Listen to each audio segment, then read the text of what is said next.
তো আপনারা জানেন গত সোমবারে এই যে হরিশপুর পালপাড়া রাধা গোবিন্দর মন্দির, এই মন্দিরে একটা দুর্ধর্ষ চুরির ঘটনা ঘটেছে। তো সেই ঘটনাস্থল পরিদর্শনে আসছি আমরা বাংলাদেশ জাতীয় হিন্দু মহাজনের পক্ষ থেকে। আমি প্রচার সম্পাদক গৌতম হালদার প্রান্ত, সাথে আছে প্রবীণ হালদার, ঢাকা দক্ষিণের সাধারণ সম্পাদক, এবং আমার পাশে রয়েছে এই মন্দিরের, এই যে রাধা গোবিন্দ মন্দিরের তার সভাপতি গোপাল পাল। তো আমরা গোপাল পাল দাদার সাথে এই মন্দিরের ঘটনা সম্পর্কে একটু জানবো, কীভাবে কোথায় কী। হ্যাঁ দাদা, তো আপনি একটু বলেন, আপনার নামটা বলেন। গোপাল পাল, গোপাল পাল, হরিশপুর জলকালি ইউনিয়ন। তো এখানে আপনারা কত বছর ধরে পুজো দিচ্ছেন? আমরা ঠিক বলতে পারবো না কত বছর, পূর্বপুরুষ থেকে হয়তো 50 বছর, তারও আগে, তারও আগে 60-80 বছর আগে, তারও আগে। তো এই মন্দিরটা হয়েছে আপনাদের, এটা পারিবারিক মন্দির, এইখানে পাড়ায় যারা এরা এটা মোটামুটি সার্বজনীনও বলা যায়, আবার এখানে তারা। তো যাই হোক, তো এই মন্দিরে মানে তালা দেওয়া ছিল। হ্যাঁ, তালা দেওয়া ছিল। আর ঘটনা ঘটছে তো দেখলাম এখানে সোমবার রাতে ঘটনা ঘটছে। তো এই মন্দিরে তালা দেওয়া অবস্থায় কিভাবে মানে এটা চুরির ঘটনাটা ঘটলো? কেসি গেটের পিছনে দরজার পাল্লা ছিল, সেই দরজা পাল্লা লাগানো হয়েছিল না। দরজা পাল্লা লাগানো হয় নাই, ওইটা কোনো লাঠি টাঠি দিয়ে ওইটা খুলিয়া ফেলাইছে। খুলিয়া ফালিয়া ওইটার ভিতরে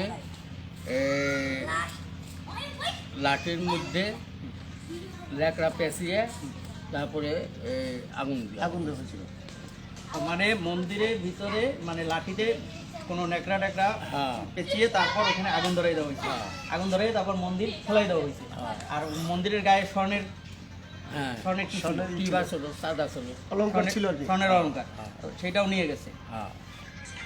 তো আপনারা অনলাইনের মাধ্যমে আপনারা দেখতে পাচ্ছেন বা আপনারা জানেন যে এখানে মন্দিরে শুধু চুরিই করেনি, মন্দিরে চুরির সাথে সাথে মন্দিরের ভিতরে যে প্রতিমার বিগ্রহে আগুন দেওয়া হয়েছে এবং ভেঙে ফেলা হয়েছে, আগুন দেওয়া হয়েছে, এবং প্রতিমার গায়ে যে স্বর্ণালঙ্কার ছিল তাও চুরি করে নিয়ে গেছে। ইতিমধ্যে এখানে এসে এখানের যারা স্থানীয় জনসাধারণ তাদের মাধ্যমে আমরা জানতে পারলাম যে আসামি একজন ধরা পড়ছে। আমি অবশ্যই এখানকার পুলিশ প্রশাসনকে ধন্যবাদ দিতে চাই যে ইতিমধ্যে একজন আসামি 3-4 দিনের মধ্যেই ধরা পড়ছে। এখন আমরা এই জঘন্য ঘটনার আসলে দৃষ্টান্তমূলক শাস্তির দাবি জানাচ্ছি, শুধু ধরা পড়লেই হবে না। আর একটা কথা বলতে চাই যে বাংলাদেশ 1971 সালে মহান মুক্তিযুদ্ধের মাধ্যমে দীর্ঘ 9 মাস যুদ্ধের মাধ্যমে আমাদের এই দেশ স্বাধীন হয়েছে। এই দেশে হিন্দু, মুসলিম, বৌদ্ধ, খ্রিস্টান সবাই এই দেশে মুক্তিযুদ্ধে অংশগ্রহণ করছে। তখন কোনো মানে হিন্দু, মুসলিম, বৌদ্ধ, খ্রিস্টান ছিল না, তখন সবাই ছিল বাঙালি জাতি, ঐক্যবদ্ধ হয়ে এক জাতি হিসেবে সবাই যুদ্ধ করে মুক্তিযুদ্ধ করে দেশ আমরা স্বাধীন করছি। তো এই স্বাধীন দেশে, এই স্বাধীন সার্বভৌমত্ব বাংলাদেশে আবার এই বছর এখন এই বিজয়ের মাস 16ই ডিসেম্বর আমাদের মহান বিজয় দিবস। এই বিজয়ের মাসে যখন একটা ধর্মীয় সংখ্যালঘু, জাতিগত সংখ্যালঘু সম্প্রদায়ের একটা মন্দিরে চুরির ঘটনা ঘটে, ভাঙচুরের ঘটনা ঘটে, মন্দিরের প্রতিমা বিগ্রহে আগুন দেওয়ার ঘটনা ঘটে, এর চেয়ে জঘন্য ঘটনা আর কিছু থাকতে পারে না। এটা আমি মনে করি স্বাধীন দেশের লজ্জা, এটা বাঙালি জাতির লজ্জা। সাম্প্রদায়িক শক্তি ক্রমান্বয়ে এতটা মাথাচাড়া দিয়ে উঠছে। আমরা জানি যে বাংলাদেশের সংবিধান থেকে সংবিধানে রাষ্ট্রধর্ম দেওয়া হয়েছে।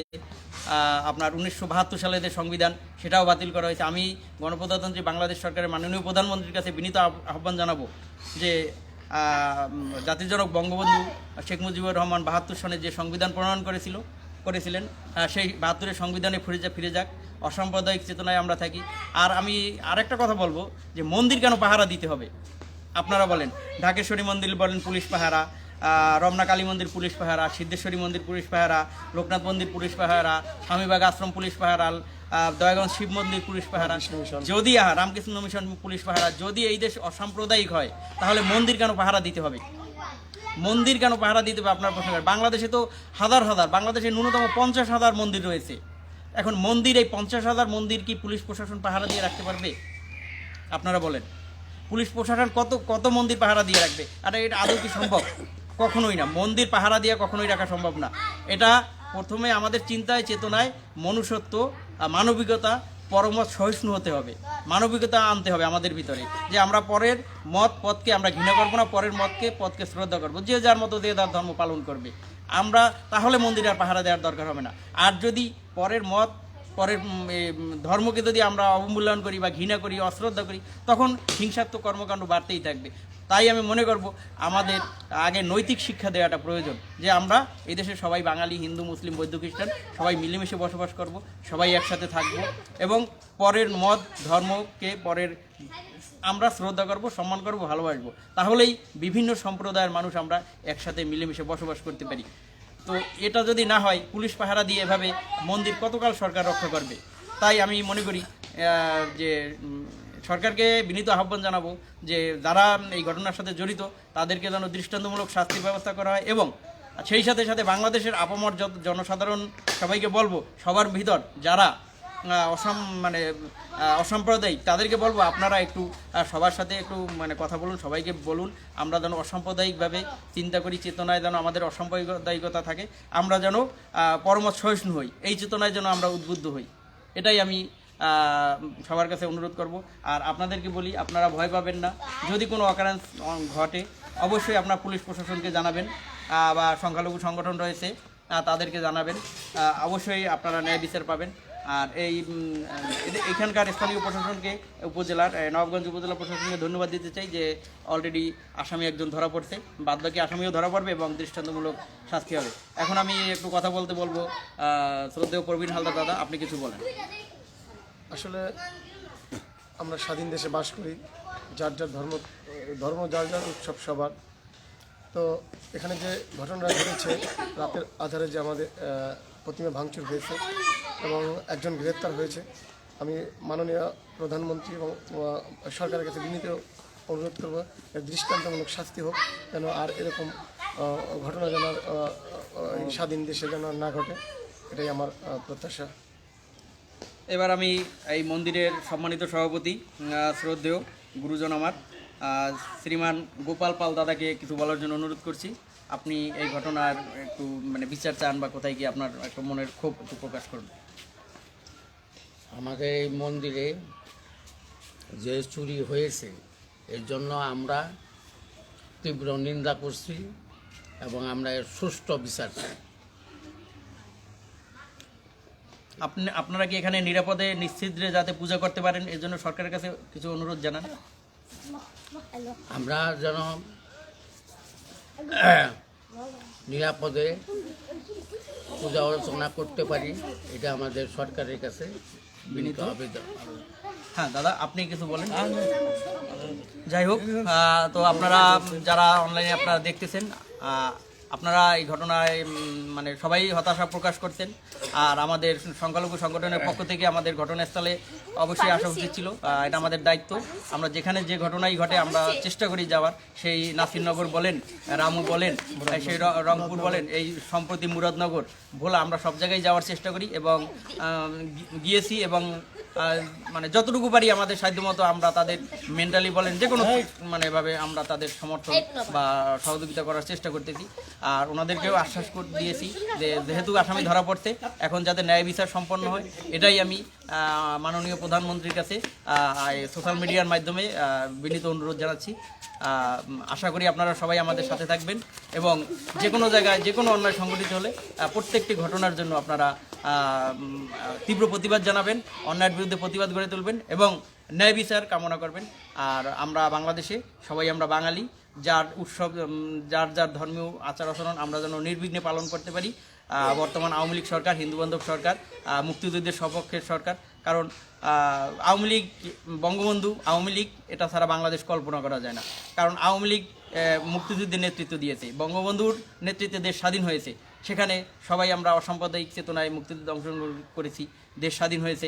এখন আমরা কেন আমাদের ধর্মীয় আচার অনুষ্ঠান, পূজা পার্বণ আমরা নির্বিঘ্ন করতে পারবো না? মন্দির কেন পাহারা দিতে হবে? আমার এই জাতির কাছে প্রশ্ন, আমরা কেন বারবার মন্দির পাহারা দিতে হবে? এবং পাহারা দেওয়ার মাঝেও ফাঁকে সুযোগ নিয়ে কেন আমাদের মন্দির বারবার ভাঙচুর করা হচ্ছে? মন্দিরের প্রতিমা কি অপরাধ করছে আপনারা বলুন? মন্দিরের বিগ্রহ তো কোনো বাড়িতে গিয়ে কারো বাড়িতে গিয়ে হামলা করে না, মন্দিরের বিগ্রহ তো কারো কাছে গিয়ে হাত পাতে না, মন্দিরের বিগ্রহ তো কারো কাছে গিয়ে টাকা চায় না, চুরি করে না। মন্দিরের বিগ্রহ মন্দিরে থাকে। আমরা প্রতিমায় প্রাণের সঞ্চার করি, আমরা কল্পনায়, আমরা পুজো করি। মন্দির আমাদের দেখেন, এই মন্দিরটা দেখেন আপনারা, এই মন্দিরটা গ্রিল দেয়া, তালা দেয়া, তারপর এই মন্দিরের ঢুকতে না পেরে এই মন্দিরের আপনার এই যে দেখেন, ক্যামেরাটা সামনে নিয়ে আসেন, সামনে নিয়ে দেখেন, এই দেখেন, এই যেখানে গ্রিল দেয়া আছে, এই যে তালা, অথচ এই মন্দিরে তারা চোর ঢুকতে পারে না, দুষ্কৃতিকারী না ঢুকতে পারে। সেখানে মন্দির লাঠি দিয়ে মন্দির টেনে মন্দিরে ফেলাই দিছে। এই দেখেন, এই যে মন্দির, এই নিচে ফেলাই দিছে, এবং তারপর এই মন্দিরে আপনার আগুন ধরিয়ে দেওয়া হয়েছে।